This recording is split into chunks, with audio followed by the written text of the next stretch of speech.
नमस्कार, स्वागत है आपका। आप देख रहे हैं ग्राउंड रिपोर्ट। आपके साथ मैं हूं शबाब। दिन भर क्या घटा प्रदेश में खास, हम आपको बताएंगे अगले आधे घंटे में। बुलेटिन की शुरुआत करेंगे और उत्तर प्रदेश के नए डीजीपी की प्रेस कॉन्फ्रेंस से जुड़ी बड़ी बातें आपको बताएंगे। डीजीपी राजीव कृष्णा ने आज पत्रकारों से मुखातिब होकर अपने काम की प्रायोरिटीज को बताया। उन्होंने कहा कि 10 बिंदु हैं जिन पर हमारी प्राथमिकताएं रहेंगी। महिला सुरक्षा और साइबर अपराध पर खास नजर रहेगी। अपराध के प्रति जीरो टॉलरेंस की नीति पर काम किया जाएगा। ये बड़ी खबर है इस वक्त आपके टीवी स्क्रीन पर। डीजीपी बनने के बाद राजीव कृष्ण ने आज पत्रकारों से बातचीत की, प्रेस कॉन्फ्रेंस की। डीजीपी साहब ने अपनी तमाम बातों का जिक्र किया। उन्होंने अपनी प्रायोरिटीज बताई कि किस तरीके से वो कामकाज को उत्तर प्रदेश में संभालेंगे। कामकाज संभालने के बाद आज डीजीपी की पहली प्रेस कॉन्फ्रेंस थी। उस प्रेस कॉन्फ्रेंस में उन्होंने कहा कि महिला सुरक्षा, साइबर अपराध उनकी प्रायोरिटी में है। साथ ही साथ उत्तर प्रदेश में अपराध पर जीरो टॉलरेंस की नीति जारी है। बड़ी खबर इस वक्त आपके टीवी स्क्रीन पर। डीजीपी की प्रेस कॉन्फ्रेंस से जुड़ी हुई अभिषेक हमारे साथ, हमारे सहयोगी इसी खबर पर सीधे लखनऊ से जुड़ गए हैं। अभिषेक, क्या कुछ रहा डीजीपी की प्रेस कॉन्फ्रेंस में? बिल्कुल शबाब, प्रेस कॉन्फ्रेंस नए डीजीपी, कार्यवाहक डीजीपी राजीव कृष्णा ने पदभार संभालने के बाद मीडिया से पहली बार मुखातिब हुए। 10 बिंदु उन्होंने बताया कि कैसे artificial intelligence Uttar Pradesh police के लिए और सभी पुलिसिंग के लिए कितना बड़ा टूल बनकर सामने आएगा। और उन्होंने बताया कि कैसे सोशल मीडिया पर हो रहे अपराधों पर काबू पाया जाएगा। कैसे 8 साल में उत्तर प्रदेश में अपराध और अपराधियों पर कार्रवाई हुई है और आने वाले वक्त में इस पेस को यूपी पुलिस और भी बरकरार रखेगी। इसी तरह और भी कई बिंदु थे जिसको लेकर उन्होंने प्राथमिकताएं बताई और ये बताया कि कैसे भारत और पाकिस्तान के बीच जब तनाव बढ़ा तो उत्तर प्रदेश में यूपी एटीएस ने किस तरह से कई जासूसों को पकड़ा। एक वक्त था जब वो यूपी एटीएस की कमान संभालते थे, यूपी एटीएस में थे, और तब इंडियन मुजाहिदीन के किसी तरह के एक संगठन को उन्होंने क्रैकडाउन किया। ये सारी बातें आज वो प्रेस कॉन्फ्रेंस में बताते हुए नजर आए। शबाब,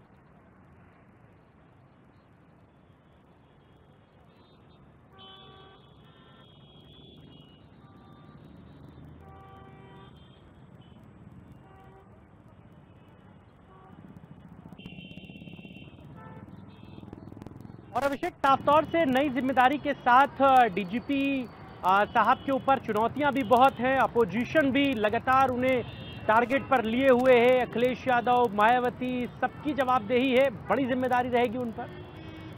बिल्कुल, आज इस प्रेस कॉन्फ्रेंस में कुछ ऐसे भी सवाल पूछे गए जिस पर उन्होंने साफ कमेंट करते हुए कहा कि वो किसी पॉलिटिकल बात पर कोई जवाब नहीं देंगे, किसी पॉलिटिकल सवाल का, किसी पॉलिटिकल रिएक्शन पर कोई जवाब नहीं देंगे।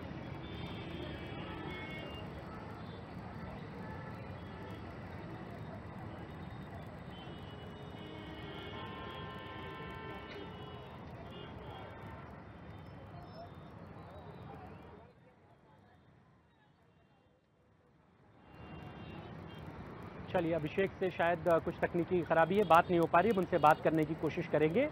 और फिलहाल अगली खबर का रुख करते हैं। अयोध्या से आपको ये खबर बताएंगे जहां पर प्राण प्रतिष्ठा को लेकर के सभी तैयारियां पूरी कर ली गई हैं। अयोध्या में 5 जून को राम दरबार की प्राण प्रतिष्ठा होनी है। इसमें मुख्यमंत्री योगी आदित्यनाथ भी शिरकत करेंगे। प्राण प्रतिष्ठा से पहले सभी तैयारियों को पूरी तरीके से, बारीक तरीके से भांप लिया गया। सभी तैयारियों को दुरुस्त कर लिया गया। 8 नई मूर्तियों की प्राण प्रतिष्ठा होगी और मंदिर के पहले तल पर यह प्राण प्रतिष्ठा रखी गई है। सभी तैयारियों को कंप्लीट कर लिया गया है। राम दरबार से लेकर के तमाम दूसरी जो मूर्ति हैं वो पहुंच गई हैं और अब 5 जून को राम दरबार की प्राण प्रतिष्ठा होगी। इस प्राण प्रतिष्ठा को लेकर के अयोध्या में भक्तों में एक अलग सा उत्साह, एक अलग सी उमंग देखने को मिल रही है।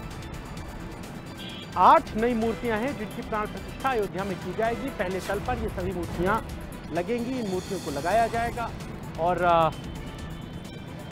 मंदिर समिति की तरफ से सभी तैयारियों को दुरुस्त कर लिया गया है। मुख्यमंत्री योगी आदित्यनाथ भी इस प्राण प्रतिष्ठा के गवाह बनेंगे। इस प्राण प्रतिष्ठा में वो पहुंचेंगे। तो ये बड़ी खबर है इस वक्त आपके टीवी स्क्रीन पर अयोध्या से, जहां पर 8 नई मूर्तियों को लगाया जाएगा, उनकी प्राण प्रतिष्ठा की जाएगी। इसमें राम दरबार भी शामिल है। 5 जून का कार्यक्रम निर्धारित किया गया है। 5 जून को ये कार्यक्रम अयोध्या में रखा गया है। पहले तल पर ये सभी मूर्तियां जो हैं वो स्थापित होंगी। अयोध्या का राम मंदिर लगातार भव्यता की तरफ बन रहा है, बढ़ रहा है और जो राम मंदिर परिसर का काम है वो लगातार चल रहा है। परकोटे का भी बहुत सारा काम है जिनको कंप्लीट किया जा रहा है। 5 जून को जो 8 नई मूर्तियां हैं उनको लगाया जाएगा। अनिल हमारे साथ, हमारे सहयोगी अयोध्या से पूरी खबर बता रहे हैं। अनिल, क्या तैयारी है, किस तरीके से राम मंदिर में नई मूर्तियों की प्राण प्रतिष्ठा को लेकर उत्साह है? देखिए, रामनगरी अयोध्या आज पूरी तरह से उत्साह से लबरेज है, क्योंकि एक बार फिर से वो तस्वीरें आने जा रही हैं जिसकी लोग प्रतीक्षा किया करते थे। 22 जून 2024 को जब रामलला की प्राण प्रतिष्ठा हुई, जब 5 वर्षीय रामलला यानी कहा जाए कि अयोध्या के युवराज जब अपने सिंहासन पर विराजमान हुए तो देश ही नहीं विदेशों में भी लोगों ने जय श्री राम के नारे का उद्घोष किया। और इस बार 5 जून को अयोध्या के राजा राम विराजित होने जा रहे हैं, जिसके लिए तैयारियां पूरी तरह से व्यापक हैं। जहां पर यानी मंदिर के प्रथम तल पर राम दरबार विराजित होना है, सुशोभित होना है, जिससे पहले मंदिर का जो कहा जाता है चोटी है, जो शिखर है, उसको स्वर्ण मंडित कर दिया, क्योंकि अयोध्या के राजा का मामला है। सोने से मढ़ दिया गया है जो मंदिर का शिखर है। साथ ही साथ जो परकोटे के शिखर हैं उनको भी सोने से मढ़ दिया गया है। अभी जो कहते पूजन का प्रथम दौर जब प्रारंभ होता है, सबसे पहले कलश स्थापना होती है, क्योंकि कहा गया है कलश में 33 कोटि देवताओं का निवास होता है। तो आज प्रथम पायदान पर पूजन का कार्य संपन्न हुआ। तमाम सारी यानी कई हजारों की संख्या में मातृ शक्तियों ने सर पर अपने पीताम्बरी पहना हुआ था, होठों पे जय श्री राम के नारे, आंखों में अपने आराध्य के लिए एक असीम सी श्रद्धा और होठों पे जय श्री राम, और सर पे जो कलश था, कलश में माता सरयू का जल। बिल्कुल अद्भुत क्षण था। जिस रास्ते से नहीं कहा जाए धर्म पथ होते हुए, भक्ति पथ होते हुए अभी मंदिर के अंदर प्रवेश किया है, तो जिसने भी देखा वो उस श्रृंखला में शामिल होता चला गया। एक चौपाई है श्री रविदास की, जो जैसे तैसे धावे बाल वृद्ध कहा संग न लावे, जो जैसे था इस कारवां में शामिल होता चला गया, क्योंकि आस्था जो आज स्वयं आस्था राम नाम की संकीर्तन करती नजर आ रही रामनगरी अयोध्या में। जी, और 8 जो नई मूर्तियों की प्राण प्रतिष्ठा होगी, ये कहां पर मूर्तियां लगाई जाएंगी? पहले तल पर, परकोटे में, और कौन कौन सी वो मूर्तियां होंगी जिनको लेकर अब जो श्रद्धालु आएंगे वो उनके भी दर्शन कर पाएंगे? देखिए, मंदिर के प्रथम तल पर राम दरबार सुशोभित होगा, जिसके लिए पूरी तैयारियां हो चुकी है। वही साथ ही साथ जो परकोटा है, जो मंदिर के दाहिने बाजू में और बाएं भुजा में जो मंदिर है, उन सभी में मूर्तियों की स्थापना कर दी जा चुकी है। अब कल से पूजन का दौर शुरू होगा और साथ ही साथ 5 तारीख को ये जो प्राण प्रतिष्ठा का कार्य सामूहिक रूप से संपन्न होगा। इसके जो मुख्य यजमान बने हैं वो बने हैं श्री राम जन्मभूमि तीर्थ ट्रस्ट के सदस्य डॉक्टर अनिल मिश्रा। बड़ी श्रद्धा के साथ उन्होंने सरयू स्नान किया। उसके बाद में पूजन का जो विधान होता है उसके साथ उन्होंने कलश का पूजन किया। कलश में सरयू जल रखा गया और वही जल आज मंदिर में ले जाया गया है। इसका एक नियम और भी है कि प्राण प्रतिष्ठा से पहले जलाधिवास कराया जाता है, दुग्धाधिवास कराया जाता है, उसके लिए भी सरयू का जल मंदिर परिसर में ले जाया गया है। जी अनिल, मैं पूछना चाह रहा था कि भगवान राम के बाल स्वरूप के अलावा, पहले तल पर राम दरबार के अलावा बाकी कौन कौन से भगवान की या भगवान श्री राम के कौन कौन से स्वरूप की वहां पर मूर्तियां होंगी जिनके श्रद्धालु दर्शन कर सकेंगे? देखिए, जो मूर्तियों की बात की जाए तो शेषावतार यानी लखनलाल जी की मूर्ति लगनी है, हनुमान जी की मूर्ति लगनी है, गोस्वामी तुलसीदास जी की पहले से लग चुकी है, और शबरी की मूर्ति, तमाम सारी ऐसी मूर्तियां हैं और जिनको वहां पर स्थापित किया जा चुका है। और साथ ही साथ 5 तारीख को सभी की प्राण प्रतिष्ठा होनी है। ठीक है, चलिए, शुक्रिया अनिल इस पूरी बातचीत के लिए। आप नजर बना रखिए, फिर लौटेंगे आपके पास। अगली खबर गाजियाबाद से आपको बताएंगे, जहां के विधायक नंद किशोर गुर्जर ने एक पत्र लिखा है और इस पत्र में उन्होंने बकरीद पर जानवरों की होने वाली कुर्बानी पर रोक लगाने की मांग की। उन्होंने लोनी विधायक नंद किशोर गुर्जर ने ये पत्र लिखा है। डीसीपी को ये पत्र लिखकर बकरीद पर होने वाली कुर्बानी को रोके जाने की उन्होंने मांग की है। ऑर्डिनेंस और पशु धन अधिनियम 1960 के पालन की उन्होंने मांग की है। उन्होंने कहा है कि जीव हत्या से माहौल बिगड़ सकता है, इसीलिए बकरीद पर होने वाली कुर्बानी को रोका जाए। इसके लिए उन्होंने डीसीपी को एक पत्र लिखा है और इस पत्र के माध्यम से उन्होंने ऑर्डिनेंस और पशु अधिनियम जो है 1960 का, उसका हवाला देते हुए तमाम बातों का जिक्र किया है। तो गाजियाबाद की बड़ी खबर आपको बता रहे हैं। गाजियाबाद के लोनी विधायक है नंद किशोर गुर्जर। संतोष हमारे सहयोगी गाजियाबाद से इसी खबर पर सीधे जुड़ गए। संतोष, क्या कुछ लिखा है विधायक जी ने अपने पत्र में? उन्होंने लिखा है कि ये जो अभी बकरीद पे जो पशुओं का कटान होता है ये नहीं होना चाहिए। इको फ्रेंडली ईद जो है मनाए, जनता से अपील की है कि पिछली बार भी उन्होंने इको फ्रेंडली ईद बनवाई थी यहाँ पे। और जो केक बना के क्या जो है सिंबॉलिक बकरा बनाया जाता है केक का, उसको काटें और ये पशु जो कटान है इनसे पशुवध ना करें, इनको रोका जाए। और साथ ही उन्होंने प्रशासन के लिए भी लिखा है कि 1960 का जो एयरक्राफ्ट अधिनियम बना है उसमें जो है यहाँ हिंडन एयरपोर्ट है नजदीक में, और ये जो एरिया है लोनी का, ये एयरक्राफ्ट अधिनियम के अकॉर्डिंग यहाँ पे जो है यहाँ पर कोई भी पशु कटान नहीं हो सकता है। और साथ ही उन्होंने बताया कि जिस तरीके से अभी एक पीछे जो वायुसेना का विमान था वो यहाँ पे गिर गया था, तो जो मास्क के कहीं पे मास्क कटा हुआ या अपडेट होते हैं तो या पक्षी जो है ऊपर आते हैं, उससे कहीं न कहीं जो है दुर्घटना होने की संभावना रहती है। इसका हवाला देते हुए उन्होंने पुलिस को भी पत्र लिखा है, साथ ही जो यहाँ की स्थानीय जनता है उससे भी अपील की है कि इको फ्रेंडली जो है ईद मनाई जाए और जिससे कि यहाँ का वातावरण भी जो है शुद्ध रहेगा।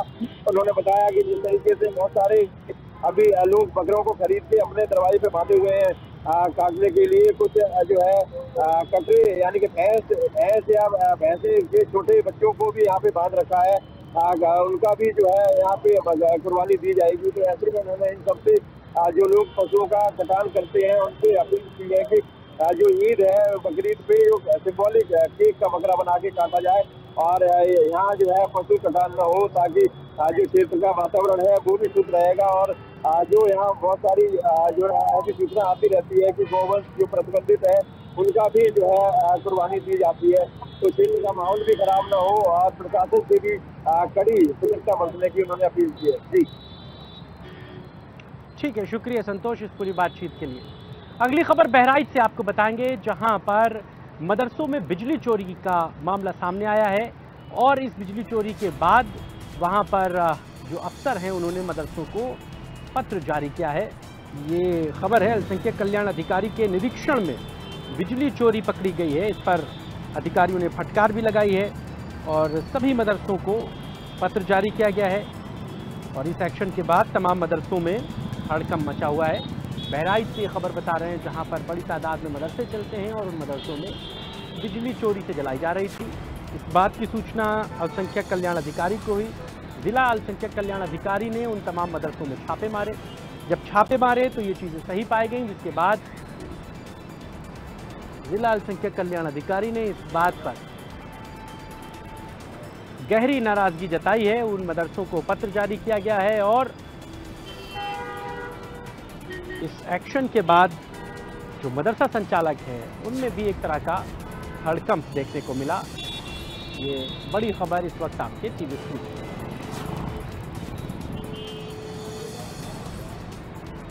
संजय हमारे सहयोगी बहराइच से जुड़ चुके हैं सीधे। संजय, क्या कुछ रहा आज की छापेमारी में, क्या खबर है, डिटेल में बताइए। देखिए मैं आपको अगर मैं साफ अगर ये बताऊं तो जिला अल्पसंख्यक कल्याण अधिकारी संजय मिश्रा खुद निकले हुए थे मदरसों की जांच करने के लिए। मदरसों में जब वो गए तो वहां पे उन्होंने देखा कि वहां पे बिजली चल रहा है, वहां पे पंखे चल रहे हैं, कूलर चल रहे हैं, लेकिन जब उन्होंने पूछा कि क्या इसका मीटर लगा हुआ है, क्या ये बिजली वैध तरीके से चल रही है, तो अशोक शाही मदरसा संचालकों ने साफ तौर पर ये बताने से इनकार कर दिया। हालांकि उन्होंने ये कहा कि ये काफी दिनों से हम ऐसे ही चलाते चले आ रहे हैं, कोई हमको अभी पूछता नहीं था। इस पर वो काफी बिगड़े और बिगड़ने के बाद उन्होंने साफ तौर पर व्यवस्थाओं को सही करने के लिए उन्होंने दिशा निर्देश दिया और साफ तौर पे एक पत्र उन्होंने जारी किया बिजली विभाग को और बिजली विभाग से कहा कि जितने भी मदरसे यहाँ पे चल रहे हैं, यानी तकरीबन 796 मदरसे बहराइच में चल रहे हैं, उन्होंने ये निर्देशित किया कि सभी मदरसों को जा करके वहाँ चेक किया जाए और चेक करने के बाद जहाँ भी मीटर नहीं लगा है, जहाँ भी 25 से 30 साल से लगातार जो मदरसे हैं वो बिजली फर्जी तरीके से जला रहे हैं, उनके ऊपर कार्रवाई करते हुए नया मीटर वहाँ पे लगाने का प्रयास किया जाए। क्योंकि साफ तौर से आप देख रहे हैं कि जिस तरीके से प्रचंड गर्मी है, ऐसे में जिस तरीके से बिजली की जो किल्लत है वो लगातार बढ़ती चली जा रही है और लगातार ये मांग हो रही है कि अधिक से अधिक बिजली दी जाए ताकि लोगों को बिजली मिल सके। लेकिन इन मदरसों के अंदर जिस तरीके से फर्जी तरीके से बिजली जलाई जा रही थी, इस पे काफी नाराजगी उन्होंने दिखाई है। हालांकि इस कार्रवाई के बाद से एक हड़कंप की स्थिति देखी जा रही है। तमाम ऐसे मदरसा जो संचालक है वो उनके ऑफिस के पास पहुंचे और पहुंचने के बाद उन्होंने साफ तौर पे ये मांगा है कि हम जल्दी से जल्दी व्यवस्थाओं को सुधारेंगे। लेकिन जिला अल्पसंख्यक कल्याण अधिकारी ने साफ तौर पे कहा कि किसी भी कीमत पर हम जब तक आप लोग मीटर नहीं लगाएंगे, जब तक आप लोग वैध तरीके से मदरसों का संचालन शुरू नहीं करेंगे, तब तक हम नहीं मानेंगे। और निश्चित तौर पर उन्होंने काफी फटकार लगाई, जिसको लेकर के निश्चित तौर पे व्यवस्था बदलने के लिए उन्होंने कहा और बिजली विभाग को साफ तौर पर उन्होंने निर्देशित भी किया। जी ठीक है, बहुत शुक्रिया इस पूरी बातचीत के लिए। गोरखपुर की अगली खबर आपको बताने जा रहे हैं, जहां पर बर्ड फ्लू का कहर तेजी के साथ पांव पसार रहा है। यहां पर आज करीबन 1000 मुर्गों को दफन किया गया। बर्ड फ्लू की तमाम आशंकाओं के बीच ये बड़ा कदम एहतियात के तौर पर उठाया गया है। मुर्गों की बिक्री पर पूरी तरीके से गोरखपुर भर में रोक लगा दी गई है। गोरखपुर में तेजी के साथ बर्ड फ्लू फैल रहा है और फैलते हुए बर्ड फ्लू को देखते हुए एहतियात बढ़ते जा रहे हैं। और उसमें सबसे जो पहला कदम है वो ये है कि जितनी मुर्गों की बिक्री हो रही थी उन सबको बंद कर दिया गया।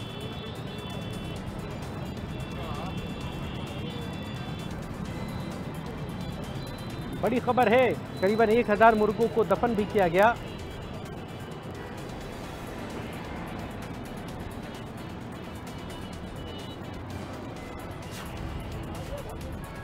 सुशील हमारे साथ हमारे सहयोगी इसी खबर पर गोरखपुर से जुड़ गए हैं। सुशील, क्या कुछ जानकारी है? देखिए बिल्कुल साहब, आपको मैं बता दूं कि जिस तरीके से बर्ड फ्लू का जो कहर शुरू हुआ वो चिड़ियाघर से शुरू हुआ और चिड़ियाघर में 5 वन्य जीवों की मौत हो गई और उसके बाद 30 से ज्यादा जो है सैंपल भी भेजे गए थे। और अब उसके बाद जो है कई जगहों पर जब सैंपल लिया गया तो तकरीबन 5 जगहों पर जो है बर्ड फ्लू के जो पॉजिटिव है वो मिले हैं। और सबसे बड़ी बात है कि वही पॉजिटिव वायरस है बर्ड फ्लू के जो चिड़ियाघर में उन मृतक जो है वन्य जीवों में पाए गए थे।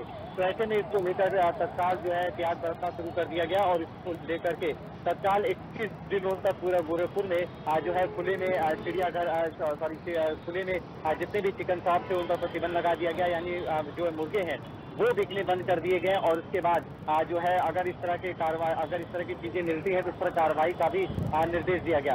और ऐसे में साथ ही ये भी कहा गया कि जो मुर्गे में बर्ड फ्लू पाया गया है तकरीबन 1000 से आसपास जो मुर्गों को दफन किया गया है और उसको लेकर के मुआवजे का भी प्रावधान है। उसको लेकर के पूरी लिस्ट बनाई जा रही है और उसको तैयार करने के बाद बजट जैसे आएगा मुआवजा भी दिया जाएगा। लेकिन इसके साथ ही आज जब कार्रवाई का दौर शुरू हुआ तो ऐसे में जानकारी मिली कि गोरखनाथ थाना क्षेत्र में जहीराबाद के पास एक घर के अंदर जो है मुर्गा काटा जा रहा है और वहाँ पे भारी मात्रा में मुर्गा भी है। तो अधिकारी वहां पर तत्काल टीम के साथ पहुंचते हैं और तकरीबन 165 मुर्गों को जब्त कर लिया जाता है और उन्हें दफनाने का काम किया जा रहा है। और साथ ही वहां पर काटते हुए भी पाया गया, जिसको लेकर के वहां पर स्थानीय थाने के द्वारा कार्रवाई भी शुरू कर दी गई है। यानी आप कह सकते हैं कि बर्ड फ्लू को लेकर के आज जो गोरखपुर का लोकल एडमिनिस्ट्रेशन है वो पूरी तरह से अलर्ट है। पुलिस और नगर निगम और जिलाधिकारी के निर्देशन पर लगातार कार्रवाई का दौर भी शुरू कर दिया गया है, जिसकी बानगी आज देखने को मिला। जी सुशील, बहुत शुक्रिया इस पूरी बातचीत के लिए। अगली खबर फिरोजाबाद से आपको बताएंगे, जहां पर एक युवक को तेजाब पिला दिया गया। बताया जा रहा है कि एक युवती के परिवार वालों ने ये काम किया है। मामला प्रेम प्रसंग से जुड़ा हुआ है। इस युवक को तेजाब पिला दिया गया जिसके बाद उसकी हालत बिगड़ गई। गंभीर हालत में उसे फिलहाल अस्पताल में एडमिट कराया गया है, उसका इलाज किया जा रहा है। और युवती के परिजनों पर तेजाब पिलाने का ये आरोप लग रहा है। थाना सिरसागंज के इलाके का ये पूरा मामला है। फिरोजाबाद से ये बड़ी खबर आपको बता रहे हैं, जहां पर एक युवक को तेजाब पिलाए जाने का मामला सामने आया है।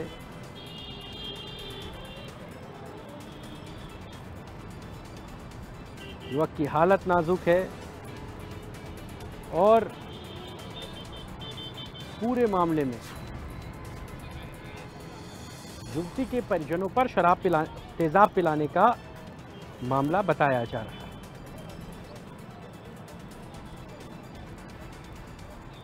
सौरभ हमारे सहयोगी पूरी खबर बता रहे हैं फिरोजाबाद से। सौरभ, क्या जानकारी है?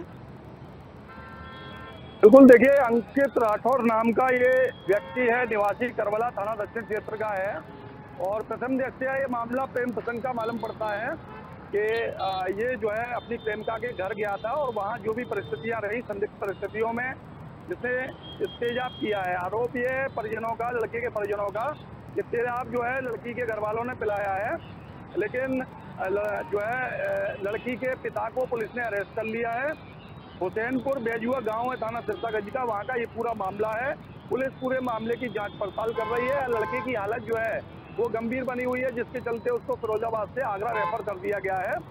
और ये तेजाब पिलाने का मामला है, तो निश्चित रूप से पुलिस जो है पूरे मामले की गंभीरता से जांच कर रही है। युवती के परिजनों पर घर में बुलाकर युवक को तेजाब पिलाने का फिलहाल आरोप है। पूरे मामले की जांच पड़ताल में पुलिस जुड़ी है। आगरा मेडिकल कॉलेज में जो लड़का है उसका इलाज जारी है, उसको एडमिट कर दिया गया है और पुलिस पूरे मामले की जांच पड़ताल में जुटी है।